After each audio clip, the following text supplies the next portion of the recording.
So ಈಗ ಕೆಲವೊಂದು ಸಾಂಪ್ರದಾಯಿಕ ಹೂಡಿಕೆಗಳ ಬಗ್ಗೆನೂ ಮಾತಾಡ್ತಾ ಹೋಗೋಣ, ಯಾಕಂದ್ರೆ ಇವತ್ತಿಗೂ ಸಾಂಪ್ರದಾಯಿಕ ಹೂಡಿಕೆಗಳು ಆಗ್ತಾನೆ. Traditional investments which is gold and site, ಆಮೇಲೆ ನಿಮ್ದು ಎಫ್ ಡಿ ಇಲ್ಲ ಅದು ಬೇಡ ಅಂತ ಹೇಳ್ಬಿಡಿದೀರಾ? ಬೇಡ ಅಂತ ಹೇಳಿದೀನಿ. ಅಲ್ಲ ಹೌದು, ಅದು ನಾನು ಇನ್ನೊಂದು ಹೇಳ್ತೀನಿ, ನೀವು ಹೇಳಿದ ಸರಿ. ಇವತ್ತು ಗೋಲ್ಡು ಸರಿ, ಯಾಕಂತಂದರೆ ನೀವು ಆ್ಯಸ್ ಲೋ ಆ್ಯಸ್ 1 ಗ್ರಾಮಿಂದನೂ ನೀವು ಚಿನ್ನನ ಇವತ್ತು ಇದೆಲ್ಲ ಬಂದುಬಿಟ್ಟಿದೆ, ಮಾಡ್ತಾ ಹೋಗ್ಬೋದು. ಆದರೆ ಈ ನೆಲದ ಮೇಲಿನ ಹೂಡಿಕೆ ಎಲ್ರಿಗೂ ಆಗಲ್ವಲ್ಲ, ಕೋಟಿ ಕೋಟಿ ಕೇಳುತ್ತಲ್ಲ. ಅಲ್ಲ ಇವಾಗ ಎಲ್ಲೋ ಒಂದು 20 ಕಿಲೋಮೀಟರ್ 30 ಕಿಲೋಮೀಟರ್ ದೂರದಲ್ಲಿ 10 ಲಕ್ಷ ರೂಪಾಯಿಗೆ ಒಂದು ಸೈಟು. ನಾನು ಅದನ್ನ ಹೇಳ್ತೀನಿ ನೋಡಿ, ಅದು ನಿಮ್ಗೆ ಹೇಳಕ್ ಬಂದೆ. ಅದಕ್ಕೂ ಲೋನ್ ಸಿಗುತ್ತೆ, ತಿರ್ಗಿ ಅದು ತಪ್ಪಾಗ್ಬಿಡುತ್ತೆ.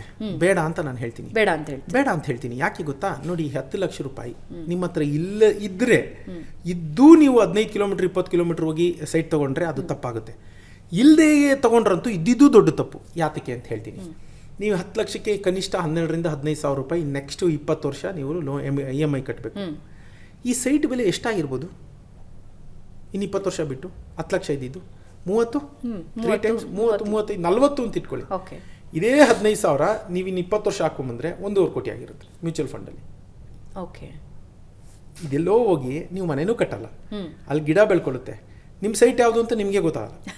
Believe me, confusion. ಅಲ್ಲೋಗಿ ಬಿಡದಿ ಮುಂದೆ ಅಲ್ಲೆಲ್ಲೋ ಇದೆಯಂತೆ 12 ಲಕ್ಷಕ್ಕೆ ಕೊಡ್ತಾರಂತೆ. ಫ್ರೆಂಡ್ ಹೇಳ್ದ, ಅವನು ಹೇಳ್ದ, ಕಿವಿಗೆ ಬಿತ್ತು, ಹೋದ್ರಿ ತೊಗೊಂಡ್ರಿ. It's a dead investment. ಅಲ್ಲಿ ಮನೆ ಬರೋ ತನಕ ನಿಮ್ಮ ಮೌಲ್ಯ ಹೆಚ್ಚಲ್ಲ. ನಾನು ಹೇಳ್ತೀನಿ 40 ಲಕ್ಷ ಆಗುತ್ತಾ, ಅದು ಡೌಟು. ಅರ್ಥ ಆಯ್ತಾ? ಯಾಕೆ ಅಲ್ಲಿ ಮನೆ ಬಂತ ನಿಮ್ಮ ಮೌಲ್ಯ ಹೆಚ್ಚಬೋದು. ಮನೆ ಬಂದಿಲ್ಲ ಅಂದರೆ ಅದು ಆ ನಿವೇಶನಕ್ಕೆ, ಖಾಲಿ ನಿವೇಶನಕ್ಕೆ ಬೆಲೆ ಇರಲ್ಲ, ಆ ಏರಿಯಾದಲ್ಲಿ ಬರಲಿಲ್ಲ ಅಂದರೆ. ಆಮೇಲೆ ನೀವು ಒಂದು ಯೋಚನೆ ಮಾಡ್ತೀರಾ ಅಷ್ಟೇ, investment on land it's good ಅಂತ. ನಾನೇ ಹೇಳ್ತೀನಿ ಎಲ್ಲ ಕಡೆ, good investment on this earth is piece of earth ಅಂತ ನಾನೇ ಹೇಳ್ತಿರ್ತೀನಿ. ಆದರೆ ನಾನು ಈಗ ಏನಪ್ಪ ವಿರುದ್ಧ ಮಾತಾಡ್ತಾನೆ? ನಾನು ಹೇಳಿದ್ದು ಕೇಸ್ ಟು ಕೇಸು. ನಾನು ಒಂದು ತಪ್ಪು ಮಾಹಿತಿ ಕೊಡಬಾರ್ದು, ಕೇಸ್ ಟು ಕೇಸ್ ನೋಡಿ ನಾವು ಮಾಡಬೇಕು. ಅದಕ್ಕೆ ಹೇಳೋದು ಯಾವಾಗಲೂ ಅಷ್ಟೇ, ಒಂದು ಸಣ್ಣದು ಮಗು ಕಿವಿ ಚುಚ್ಚೋ ಶಾಸ್ತ್ರಕ್ಕೆ ಹೋಗಿ ಟೈಮ್ ಕೇಳ್ಕೊಂಬರ್ತೀರಲ್ರಪ್ಪ. ಯಾರಿಗೋ 500 ರೂಪಾಯಿ ಕೊಟ್ಬಿಟ್ಟು ನಮಸ್ಕಾರ ಮಾಡಿಬಿಟ್ಟು ಬರ್ತೀರಾ?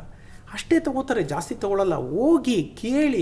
ನಾನು ಒಂದು ಸೈಟ್ ಇನ್ವೆಸ್ಟ್ ಮಾಡಬೇಕು, ಎಲ್ರಿಗೂ sir middle class, lower middle class ಅವರ ಜೀವನದ ಅತಿ ಶ್ರೇಷ್ಠ ಕನಸು ಅಂದ್ರೆ ಒಂದು ಮನೆ ಮಾಡ್ಕೊಳ್ಳೋದು. ಭದ್ರತೆ, ದಟ್ ಫೀಲ್ ಆಫ್ ಸೇಫ್ಟಿ, ಒಂಥರ ಸೇಫ್ಟಿನೂ ಹೌದು, ಅದೊಂದು ಸ್ಯಾಟಿಸ್ಫ್ಯಾಕ್ಷನ್ ಹೌದು, ತೃಪ್ತಿ.